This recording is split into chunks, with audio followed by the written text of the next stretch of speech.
The blue-skinned alien pressed his long fingers against the control panel, his hands shaking with fear. Ambassador Cathara had watched 17 worlds burn in the last 3 months. His people, the Zephyrians, were dying one planet at a time, and there was nothing he could do to stop it. The Vorjak Empire moved like a machine through space. They arrived at a world, demanded surrender. And if they didn't get it within one solar cycle, they turned the entire planet into glass. The Zephyrians had tried talking to them, offering trade deals, sharing technology, even giving them empty worlds to colonize. Nothing worked. The Vorgax wanted everything, and they wanted it now. Cathara stood in the command center of New Zephyr, the last free colony of his people around him. Other Zephyrians worked at their stations, their large eyes filled with the same hopeless fear that kept him awake at night. They were scholars, traders, engineers. They built beautiful cities and wrote poetry about the stars. They had never hurt anyone in their 3,000-year history. Ambassador called out Dr. Veltar from across the room. The Vorjak fleet has reached the Kryn system. They're 2 days away from us now. Cathara closed his eyes. The Kryn system had been home to 4 billion Zephyrians just yesterday. Now was probably nothing but floating rocks in dead space. He opened his eyes and looked at his people. They deserved better than this. They deserved to live. Another voice called out. It was tech specialist Miralyn, a young female who had been working on their computer systems. I found something in the old database, something that might help us. Cathara walked over to her station. On the screen was a file marked with symbols he didn't recognize. The text was in an ancient galactic language that their computers had. To translate, what is it? He asked. It's a mercenary contact list, Miralyn explained. From the old days when the galaxy was more ... violent before the Great Peace Treaty, it has emergency protocols for hiring warrior species to fight battles. Cathara felt a spark of hope for the first time in months. Are any of these mercenaries still active? Miralyn's fingers moved across her controls. Most of the species listed are extinct or have become peaceful. But there's one entry that's different. It's marked as extreme caution and last resort. Only show me. The screen changed to show a star map with a small yellow star marked in red. The text next to it was short but disturbing. Species: human, planet, Earth, Sol system. Warning: highly aggressive. Extreme territorial behavior. Recommended only for situations requiring complete destruction of enemy forces. Payment: variable. Contact frequency: emergency only. There's more, Miralyn said, scrolling down. It says they've been monitoring deep space communications for over 50 years. They respond to distress signals in what they call English language. Cathara read the warning again. Highly aggressive. Complete destruction of enemy forces. It sounded terrible, but the Vorgax were going to kill everyone anyway. What did they have to lose? Can we contact them? He asked. The database has a communication protocol. But sir, the warnings. The warnings are about a species that might be dangerous to work with, Cathara said. The Vorgax are dangerous to exist near. Send the message. Miralyn nodded and began typing. The message was simple, translated into the human language called English by their computers. We are the Zephyrian people. We are under attack by the 8th Vorgak Empire. Our worlds are being destroyed. We need military help. We can pay with advanced technology and rare metals. Please respond if you can help us. She attached their location, information about the Vorjak fleet, and a basic explanation of their situation. Then she sent it into space aimed at the 3rd planet of the Sol system. How long until they receive it? Cathara asked. The signal will reach them in about 6 hours. If they respond immediately, we might hear back in 12 hours. Cathara nodded. 12 hours. The Vorgax would arrive. In 2 days? It would have to be enough time.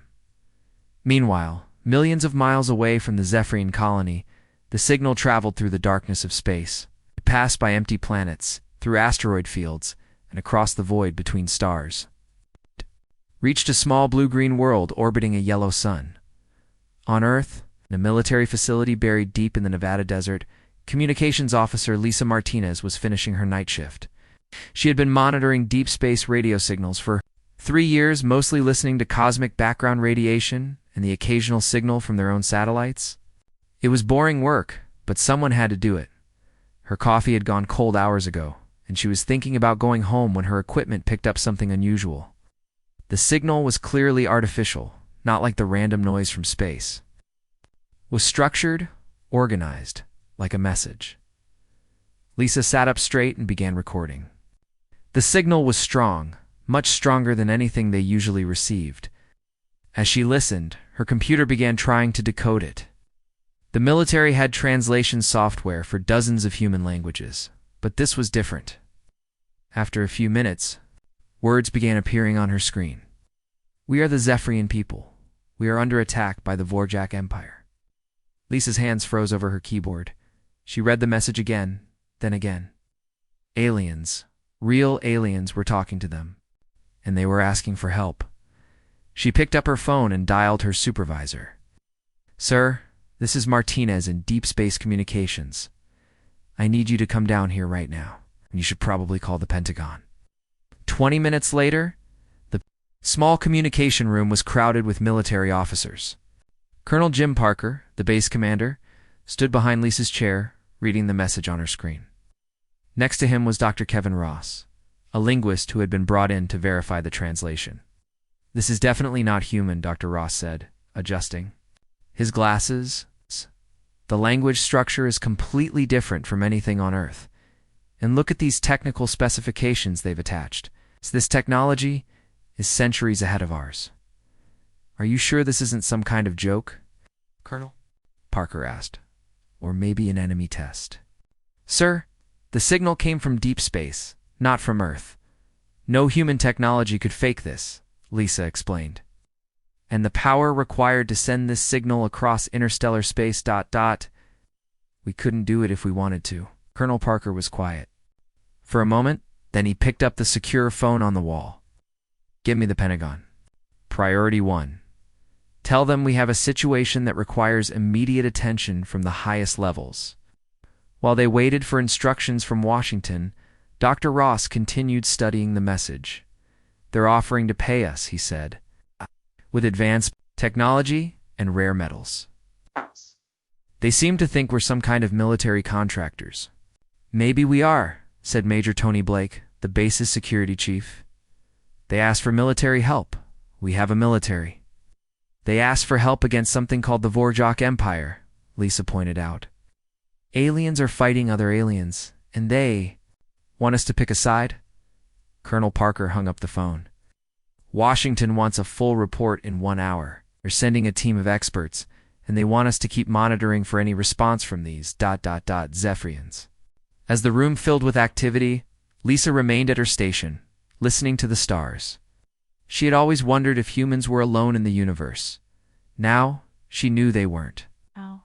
But more than that, she knew that somewhere out there people were dying, and they had asked Earth for help. The message continued to repeat every few minutes, like a desperate plea echoing through the void. Lisa wondered what kind of help the aliens expected from Earth.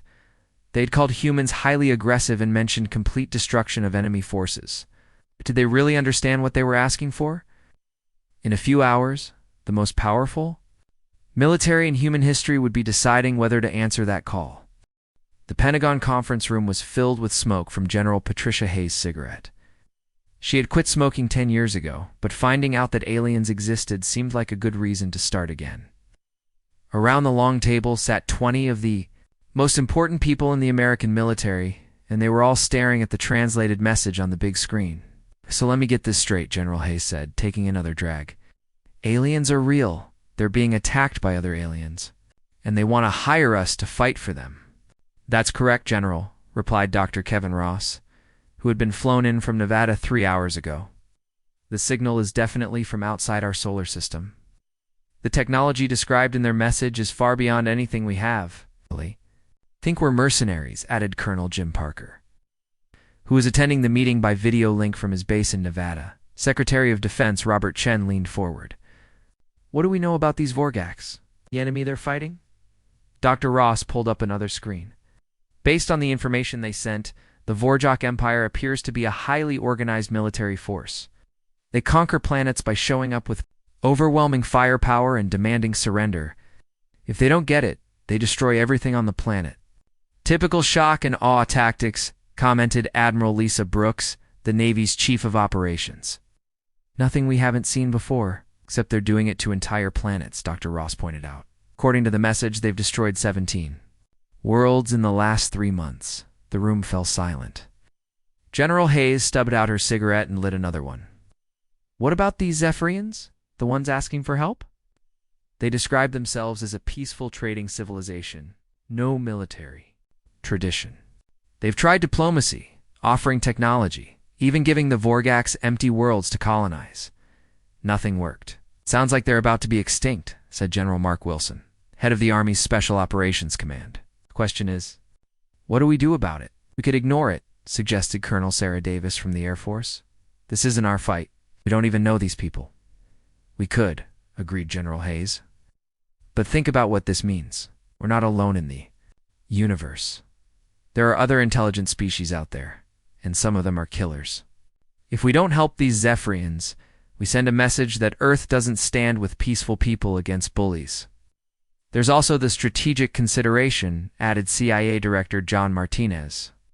If we help them, we make friends with an advanced civilization. If we don't, and they somehow survive, they'll remember that we left them to die. What if they don't survive?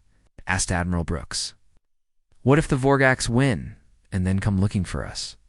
The room was quiet again. Everyone was thinking the same thing. If there were killers out there in space, Earth needed to know about them. I volunteer to lead a reconnaissance mission, said Commander Jake Sullivan, speaking for the first time. He was a Navy SEAL who had been sitting quietly in the corner, listening to the debate. Send a small team to assess the situation and decide what to do once we know more. Everyone turned to look at him. Sullivan was known throughout the military as someone who could handle impossible situations. He had served in Afghanistan, Iraq, and Syria, always volunteering for the most dangerous missions. That's not a bad idea, General Hayes said. A small team, fast response. What would you need? Give me 5 people, Sullivan replied. Mix of specialties. Go in, figure out what's really happening and report back. If these Zephyrians are telling the truth and they're really in trouble, we can help them. If it's a trap, or if they're lying, we get out. What about transportation? Asked Admiral Brooks. We don't have spaceships that can travel between stars. Actually, we do, said Dr. Ross. The Zephyrians included technical specifications for faster-than-light travel in their message. Our engineers have been studying it for the last 6 hours. They think we can build a ship using their designs. How long would that take? General Hayes asked. If we use every resource we have, maybe 2 weeks? But we'd need to work with the Zephyrians to get the details right. So we send a response, General Hayes decided. Tell them we're interested in helping, but we need more information. And we need them to help us build a ship so we can get there. What do we tell them about? Payment? Asked Secretary Chen. We'll figure that out later, General Hayes replied. Right now, the important thing is to get our people there before these Vorgax wipe them out. Commander Sullivan stood up. I'll need a demolitions expert, a sniper, a tech specialist, and someone who can handle alien technology. And I want them all to be people who can think on their feet. I have some suggestions, said General Wilson. Sergeant Maria Lopez from the Army's Explosive Ordnance Disposal Unit. She's got a talent for turning anything into a weapon. Lieutenant Danny Carter, Marine Corps sniper, has never missed a shot that mattered. Tech Specialist Ryan Brooks from the Navy's Cyber Warfare Division can hack anything with a computer chip. What about the Alien Technology Specialist? Sullivan asked. Engineer Beth Turner from the Air Force suggested Colonel Davis. She's worked on our most advanced aircraft. If anyone can figure out alien machines, it's her. Good choices, General Hayes nodded. Get them all to Nevada within 12 hours. Dr. Ross, you're going to. You need someone who can talk to the aliens. Ma'am, I'm a linguist, not a soldier. Dr. Ross protested. You're a linguist who's about to become humanity's first alien translator, General Hayes replied. Congratulations. As the meeting broke up, people began making phone calls and sending orders. Within an hour, military personnel around the world were packing their bags for a mission they couldn't have imagined that morning. In Nevada, Lisa Martinez was still at her communication station, now surrounded by additional equipment and technicians. The response message had been prepared, and she was ready to send it back to the Zephyrians. "This is Earth responding to your request for military assistance," the message read. "We are interested in helping you against the Vorgok Empire. We'll send a small team to assess the situation and provide support. Please send detailed technical specifications for faster-than-light travel so we can reach you. We will arrive as soon as possible. Earth's Military Command." Lisa hit the send button and watched as the message disappeared into space. In a few hours, aliens would be reading words written by humans. Everything would change forever. At the same time, across the country, 5 of America's most skilled soldiers were getting phone calls that would change their lives. They were told to pack for an extended mission, bring their best equipment, and report to a classified location in Nevada. None of them knew they were about to become humanity's first interstellar warriors. Sergeant Maria Lopez was in her workshop in North Carolina working on a new type of explosive device when her phone rang. She listened to the orders, hung up, and looked around her workshop full of bombs and timers. Something told her she was going to need all of it. Lieutenant Danny Carter was at a shooting range in California, practicing with his rifle when he got the call. He packed his weapons, including his favorite sniper rifle that had never let him down, and headed for the airport. Tech specialist Ryan Brooks was in his computer lab in Virginia, trying to hack into a foreign government's database as part of a training exercise. He saved his work, packed his laptops, and wondered what kind of computer systems he would be working with. Engineer Beth Turner was in her laboratory in Ohio, testing a new type of aircraft engine when her orders came through. She grabbed her tools and her technical manuals, knowing that she was about to work with technology beyond anything she had ever seen.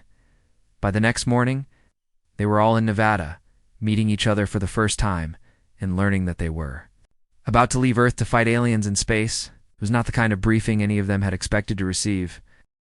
The ship Aurora came out of faster-than-light travel with a flash of blue light. Commander Jake Sullivan felt his stomach turn as the strange alien technology shut down around them. Through the front window, he could see New Zephyr Colony floating in space like a giant crystal flower. "That's beautiful," said Engineer Beth Turner, looking at the alien structure. The colony was made of clear materials that caught the light from the nearby star.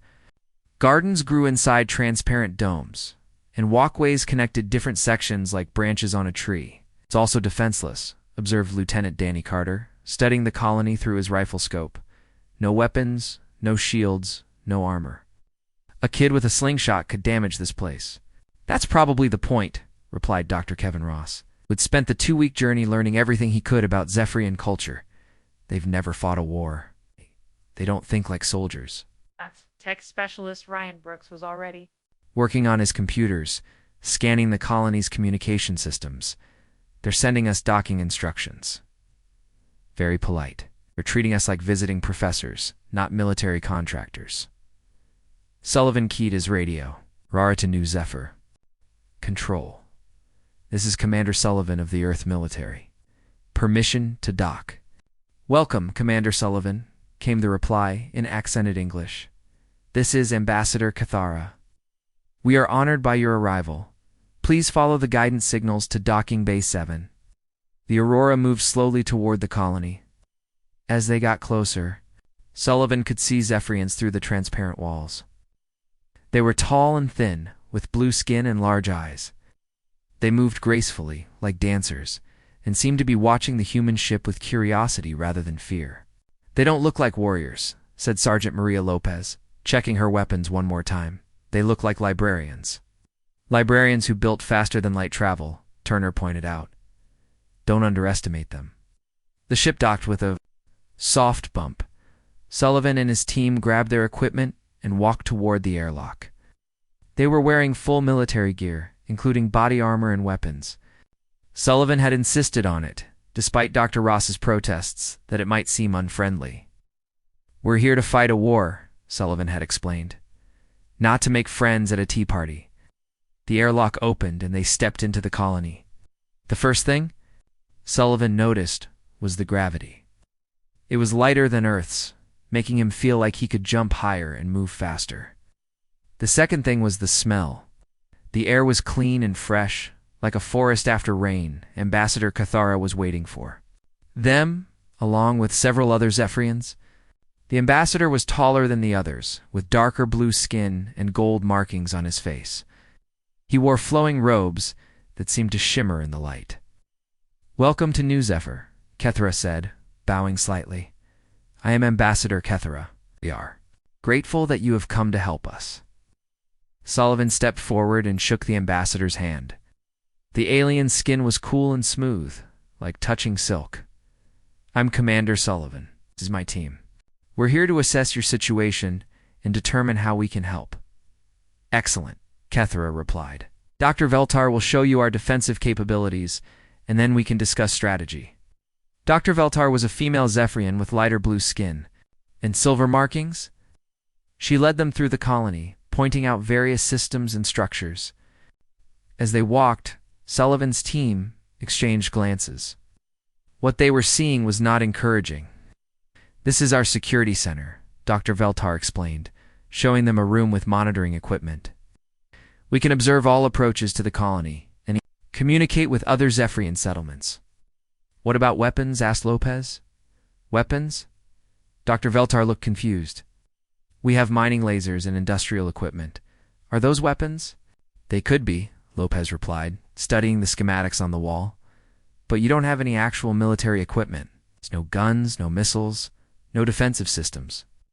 "We have shields," Dr. Veltar said proudly. "They protect us from asteroids and radiation." Carter had been quiet during the tour, but now he spoke up. "What about the Vorgax?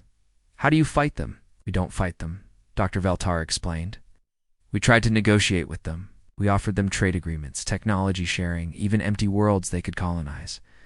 But they refused all our offers. So when they attack, what do you do?" Sullivan asked. "We evacuate," Dr. Veltar said simply. "We save as many people as we can and move to another world." Sullivan's team stared at her. These aliens had no concept of military defense. They were scholars and engineers, not warriors. When faced with an enemy, their first instinct was to run away. "How many worlds have you lost?" asked Turner. 17, Dr. Veltar replied sadly. "Billions of our people have died." "And you never fought back?" Carter asked.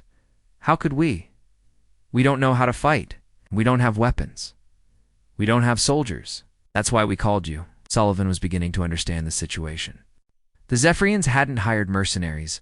It hired teachers. They expected the humans to show them how to fight, not to do the fighting for them. "We need to see your industrial facilities," Sullivan said. "And we need to know everything. About Vorgok tactics and equipment." Dr. Veltar led them to the colony's manufacturing center. Turner's eyes lit up when she saw the advanced machinery. The Zephyrians could build almost anything, but they had never thought to build weapons. "This is incredible," Turner said, studying.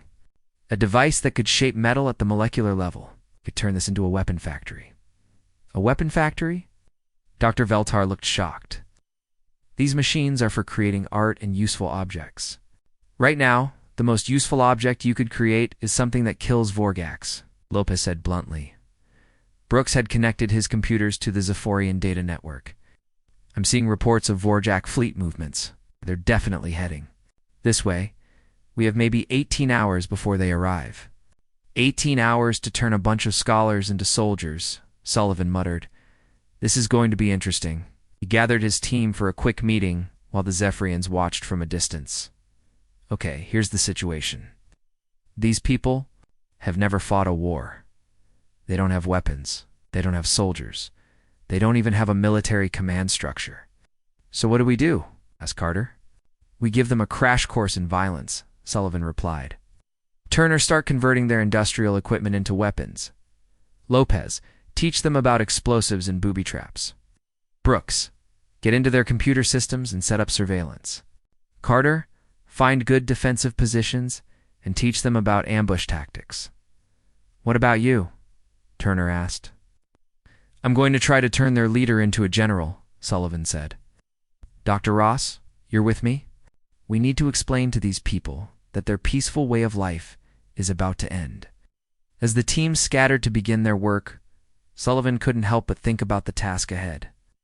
They had less than a day to prepare a peaceful alien civilization.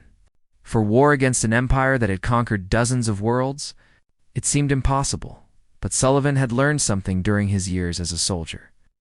When peaceful people were finally pushed too far, when they had no choice but to fight, they could be surprisingly effective.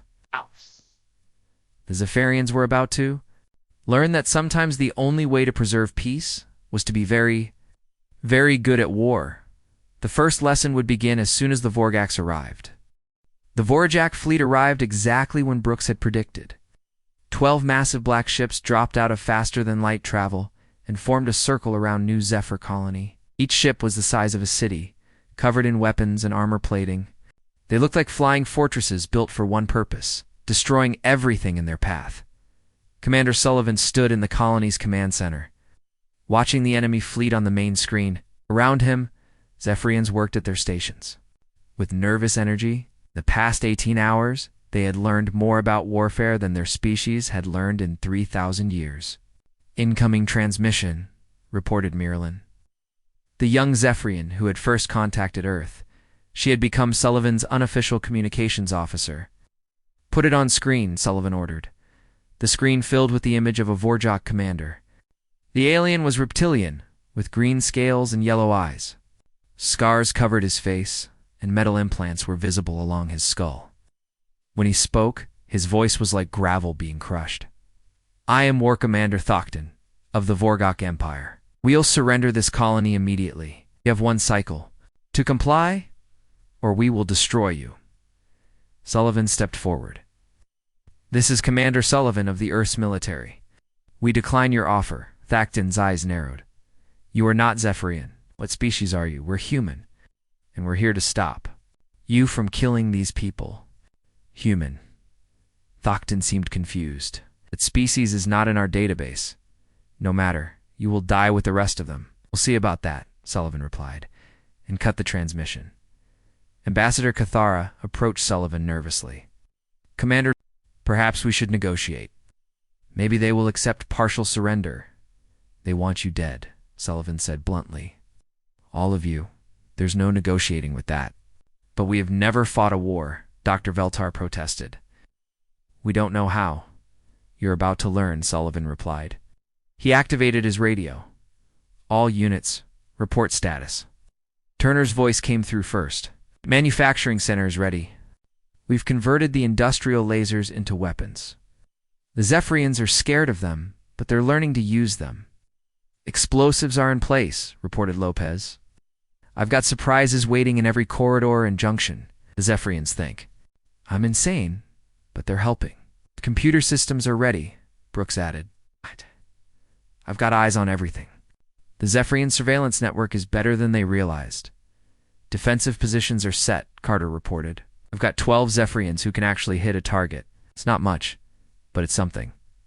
Sullivan nodded. "Remember, we're not trying to win a fair fight. We're trying to make them regret starting one." The Vorjak attack began an hour later. The first wave consisted of small fighter ships that screamed toward the colony, firing energy weapons. The Zephyrian shields held, but barely. "They're testing our defenses," Sullivan explained to Cathara. "Standard military doctrine. Send in the small ships first. See how we respond." "What do?" Cathara asked. "We don't respond," Sullivan replied. "We wait." The Zephyrians looked confused, but they followed orders. The fighter ships circled the colony, probing for weak points. They found none because Turner had spent the day reinforcing the shields with human military engineering. "Second wave incoming," Brooks reported. "Bigger ships this time." The second wave was more serious. 6 assault ships, each the size of a building, approached the colony. They were heavily armed and armored, designed to punch through defenses and land troops. "Now we respond," Sullivan said. "Turner, light them up." The converted industrial lasers opened fire. The Zephyrians had built them to cut through asteroids, but Turner had modified them to cut through armor. 3 of the assault ships were destroyed immediately. The other 3 managed to dock with the colony. "Boarding party," Sullivan announced. Everyone to your positions. The Vorjak troops that came through the airlocks were expecting to face terrified civilians.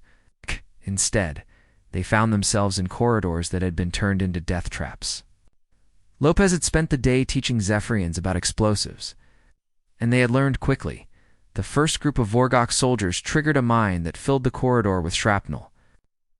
The second group walked into a trap where the floor gave way, dropping them into a room filled with industrial chemicals. The third group made it 20 feet before Carter's sniper rifle found them.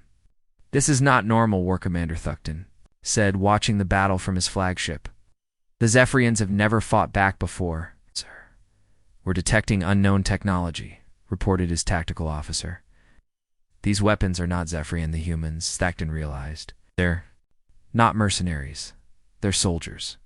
On the colony, Sullivan was coordinating the defense from the command center. The Zephyrians were following orders, but they were clearly disturbed by what they were seeing. They had never witnessed violence before, and watching their peaceful home turn into a battlefield was traumatic. Commander Dr. Veltar said quietly, "Is this what war is like?" "This is what war is like when you're winning," Sullivan replied. "When you're losing, it's much worse."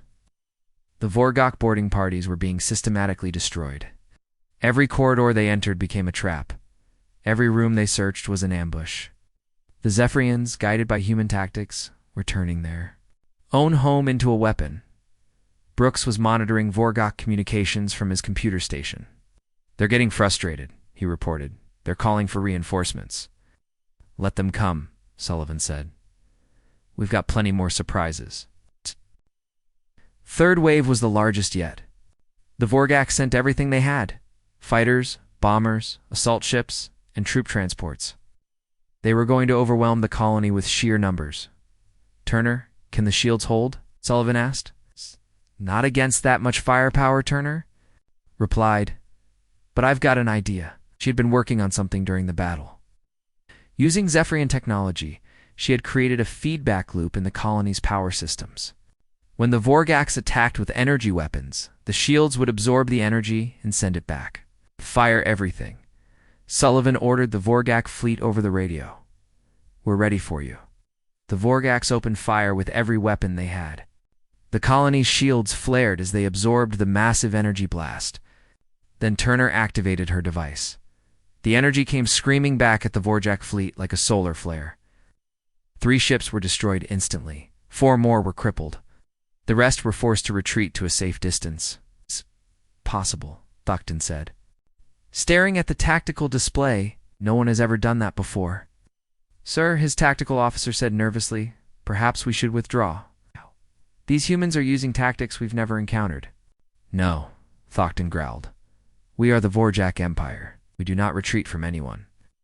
But even as he said it, Thuckton was beginning to doubt. In 3 hours of fighting, he had lost half his fleet to a colony that should have surrendered immediately. The humans had turned the peaceful Zephyrians into dangerous enemies. On the colony, Sullivan was watching the Vorjak fleet regrouping. "They're not going to give up," he told his team. "They're going to try something desperate." "What do you think they'll do?" asked Carter. "They'll try to destroy the entire colony," Sullivan replied. "If they can't capture it, they'll blow it up." "Can we stop them?" asked Cathera. Sullivan looked at the Zephyrian ambassador. In one day, the peaceful alien had learned to think like a soldier. "We're going to do more than stop them," Sullivan said. "We're going to make sure they never attack anyone again." Final phase of the battle was about to begin. And the Vorgaks were about to learn why humans had spent thousands of years getting very good at killing each other. War Commander Thuckton stood on the bridge of his flagship, staring at the tactical display. Half his fleet was gone, other half was damaged and demoralized. 30 years of conquest, he had never lost a battle. Now he was losing to a species he had never heard of. "Sir," his tactical officer said quietly. "The fleet commanders are requesting permission to withdraw." "Withdraw." Thuckton's voice was dangerous. "We are the Vorjak Empire. We have conquered 47 worlds. We do not withdraw from librarians and their pet humans." "Sir, these humans are not normal. They fight like demons. They turn everything into a weapon. They make the Zephyrians fight like soldiers." Thuckton looked at the colony on his screen. It looked peaceful and beautiful, but he knew it was now a fortress filled with death traps. Prepare the planet killer. The tactical officer went pale. The planet killer is forbidden, except for total war. The High Command will not approve. High Command is not here, Thocton snarled. I am, and I will not be defeated by these creatures. On New Zephyr Colony, Brooks was monitoring Vorgok communications. Commander, they're powering up something big. Really big. My computers are having trouble analyzing it. Sullivan looked at the readings on Brooks' screen. The energy signature was massive, bigger than anything they had faced so far. Turner, what do you think? Turner studied the data. It's a planet killer. They're going to blow up the entire colony, maybe the whole asteroid field. The Zephyrians in the command center went silent. Ambassador Kethera spoke first. A planet killer. They would destroy everything? All the art, all the libraries, all the history? They'd rather destroy you than lose to you, Sullivan explained. It's about pride now. They can't admit that humans are better fighters than they are. What do we do? Dr. Veltar asked. Sullivan was quiet for a moment, thinking. Then he smiled. It was not a pleasant smile. We're going to show them what humans do when someone threatens to destroy innocent people. He activated his radio. All units, listen up. They're going to try to destroy the colony. We can't let that happen. Lopez, I need you to prepare something special. Turner, can you get me access to their manufacturing systems? Carter Brooks, you're with me. We're going to the docking bay. What are you planning? Kethera asked. We're going to take the fight to them, Sullivan replied. The Vorgax think they can hide behind their big ships and destroy us from a distance. They're wrong. Lopez had been working on something during the battle. Using Zephyrian technology and human creativity, she had built a device that could be attached to a ship's hull. When it exploded, it would create a chain reaction that would destroy the ship from the inside. I call it a ship killer, Lopez explained, showing Sullivan the device. It's small enough to carry, but powerful enough to destroy a battleship. How do we get it to their ships? Sullivan asked. We fly there, Carter said simply. The Zephyrians have small transport ships. We take one, attach Lopez's device to the Vorjak flagship, and get out. That's suicide, Dr. Veltar protested.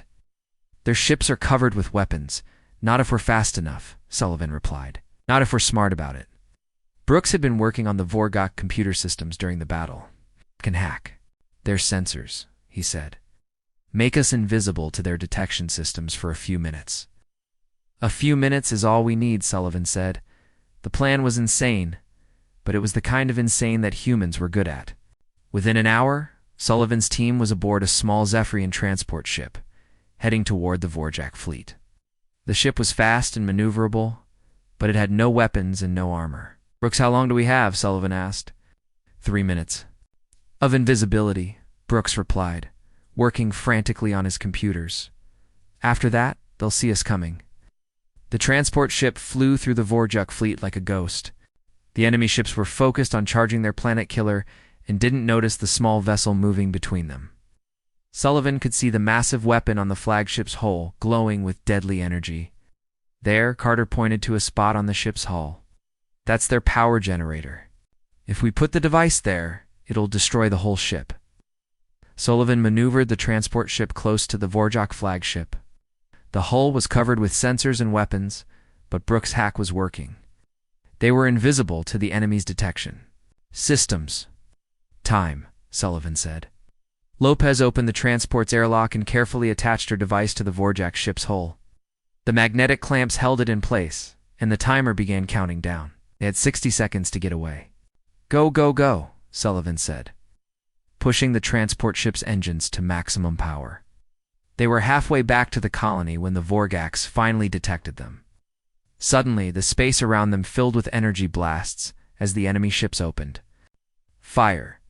Sullivan threw the transport ship into a series of wild maneuvers, dodging between the larger vessels. 30 seconds, Lopez announced. A Vorjak fighter appeared in front of them, blocking their path. Carter grabbed a rifle and shot out the transport's front window, then leaned out and fired at the fighter.